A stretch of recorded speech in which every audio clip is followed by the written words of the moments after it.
Gedirəm özümdə bilmədən bu dünyaya əlvida deyib, yeni aləmə qədəm qoyaram.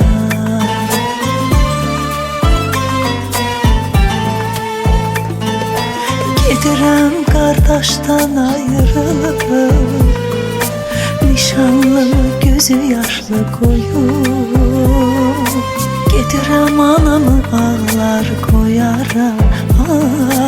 Gedirəm ömrümün gənc yaşında.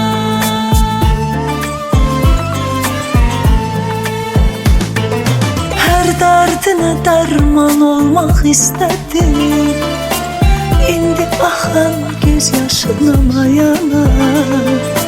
İstəməzdim səndən belə ayrılım, İndi vətən torpağıyam ayana.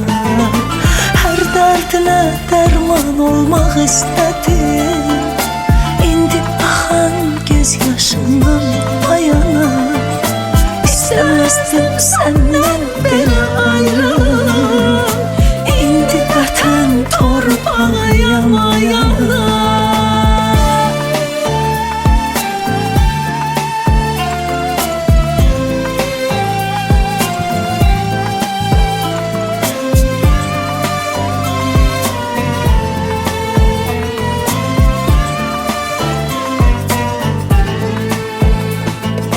Səslədim anamı, əziz dostları, köməyə çağırdım, səsim yetmədi.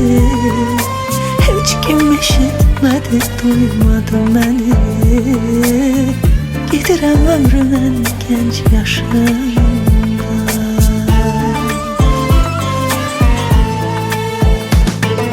Hər dərdinə dərman olmaq istədim, İndi axan göz yaşından ayana.